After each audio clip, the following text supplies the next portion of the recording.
even when life is perfect and wonderful and everything is lovely, there's always more, right? Because the best keeps getting better.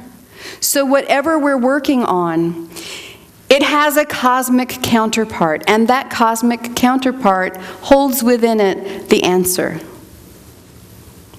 So for you pragmatists, I know there's a couple of people out there, and if I don't say, here's step 1 and step 2, they're going to get me after the service and say, you didn't tell us what to do. Okay. Here, two things. Be still and have faith. That's all I got for you. Be still and have faith. And really, that's all we need, because we're always engaged in the infinite process. The key is to become aware of this, right? And to allow it to unfold by means of us. And when we participate mindfully, the direction is revealed. The answer is there. The cosmic counterpart makes itself known to us the moment we allow it to do so. I love the familiar passage from Romans 12:2, which states, "Be not conformed to the world, be transformed by the renewing of your mind." And as much as I like that, and as familiar as it is to us, Butterworth has a better version. You want to hear it? Don't let the world squeeze you into its own mold. Let God remold your mind from the inside. Isn't that beautiful? He also says, within is not a mystical place. It's a little contradictory to how we may think of it. Within is not a mystical place. It's every bit as real as the subconscious mind. In fact, he calls it the superconscious mind. I love the sound of that. Isn't it powerful? The superconscious mind. What does it mean? Superconscious mind is the whole of divine mind at the point of oneness with our mind.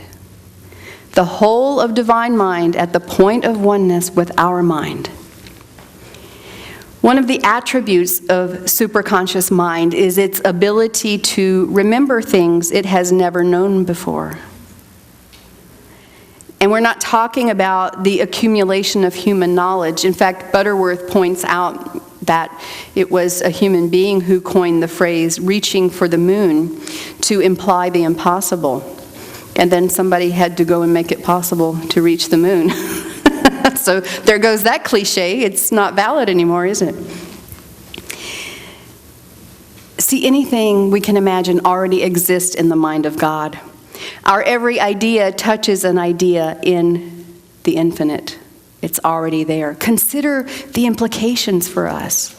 They're amazing and they're all good. Everything we can imagine is already complete at the level of the divine. There's no limit to what we can create in our lives as we fine-tune our awareness, align with the cosmic counterpart, and allow our good to outpicture in our lived experience. That's what it's all about, right? The mental part is wonderful, but we want this to manifest in our world, in our way of being, our way of doing, our day-to-day enjoyment. And it's always going to come back to prayer. Prayer is a superconscious mind process. We're not reaching out and asking for help. We are reaching in to behold our own divinity.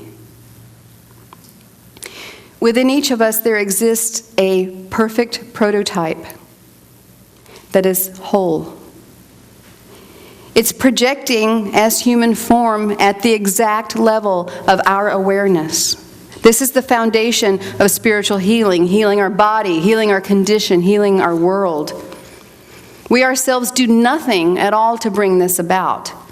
We have the idea, to be certain, and we set the plan in motion, but the creative process is achieved by divine mind working through us, God working through us. So we have to dedicate ourselves to daily practice and to practice throughout the day, to practice prayer, practice mindfulness, practice being part of this process we're engaged in. We have to listen attentively. We have to be receptive to inner guidance in the way Butterworth talks about it, not from the outside, but from our inner knower. It is said that a spark of inspiration came to Beethoven in one great chord. And in that one chord, the composer heard an entire symphony. Now afterwards, it took him weeks to write it. and it takes an orchestra almost an hour to play it. But when it came to Beethoven, it was revealed just like that.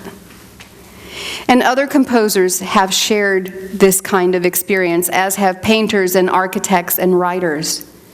And it happens to all of us because the creative sparks are God stuff. So they're divinely engendered, and they make themselves known by means of us because God is in us. They are part of the limitless potential that exists in each and every person. Complete ideas of infinite beauty present themselves in the form of thoughts, revelations, flashes of genius. Call it anything you want to, they come to us. How does the divine potential present itself in you?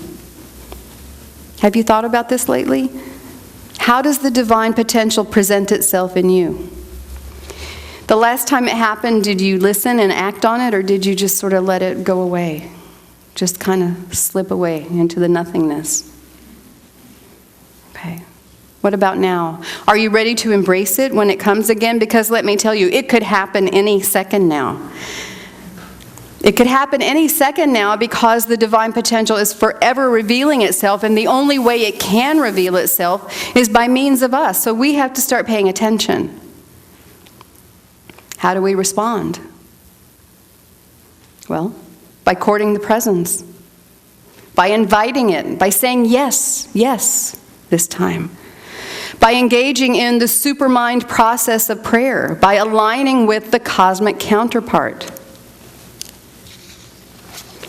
When we do this, we're never more than one idea away from an answer. Butterworth insists that the furthest away we can ever get from our answer is one idea.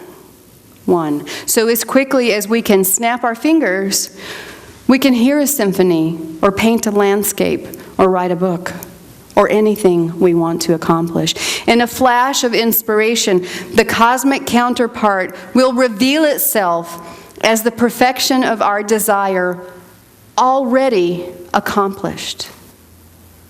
This is the truth, and it's absolutely wonderful, and so are you, and so it is. Namaste.